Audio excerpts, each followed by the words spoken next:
માતાજી ગાઈસ, જય દેવી પૂજક સમાજ, જય માતાજી મારી 18 આલમને।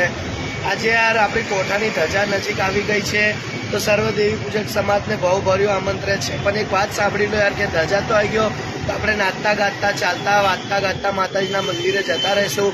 પણ આપણી આગળ શું થાય છે કોઠામાં એ તમને ખબર છે ભાઈ? કે આટલા રૂપિયો ખર્ચો, કરોડો રૂપિયા આપણે ખર્ચો કરીએ છીએ કોઠાના અંદર, અને માતાજીના પ્રસાદીના નારિયેળના પૈસા, પ્રસાદી સુખડીના પૈસા બહુ આવે છે।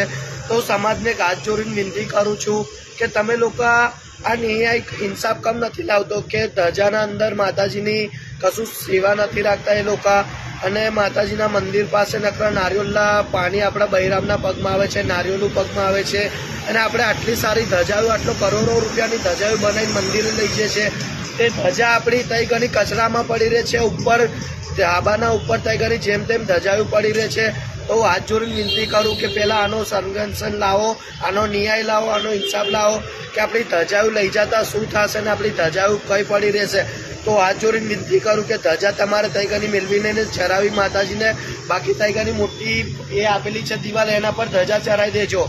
તો દેવી પૂજક સમાજને એમ કહું કે આપણી મા બેન ટોયલેટ પાણી ખુલ્લે આમ જાય છે, ત્યાં કોઠાના અંદર ટોયલેટ પાણી બી નથી બનાવેલું, કે માતાજીનું ડાયરા આયોજન ભંડારા તો બહુ રાખે છે, પણ આપણી મા બેનની વાત છે આ કે ત્યાં ઘણી પેશાબ પાણી માટે બહુ આપણી મા બેન ખુલ્લામાં જતા રહે છે, આપણી ભાઈ માતાજી બહેનું બધી ખુલ્લામાં જાય। તો હાથ જોડીને વિનંતી કરું કે આ હવે બંધ કરી દો ભાઈ, અને સમાજ જાગો અને આ ઇન્સાફ ન્યાય લાવો। બાકી કોઠાના અંદર આટલો રૂપિયો આવે છે તો જાય છે કંઈ, તો ખાલી મંદિરનો બી કશો આ લોકો નિકાલ નથી લાવતા।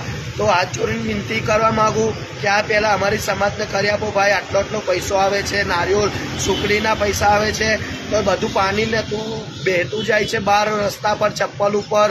તો આ અમારી માતાજીને નહીં ગમતું યાર, તો તમે ગમારો છો, અત્યારે તમે આ ના કરો ને। માતાજીને હાથ જોડીને વિનંતી કરું કે બને એટલો વિડીયો શેર કરો। બાકી જય અડક્ષામાં।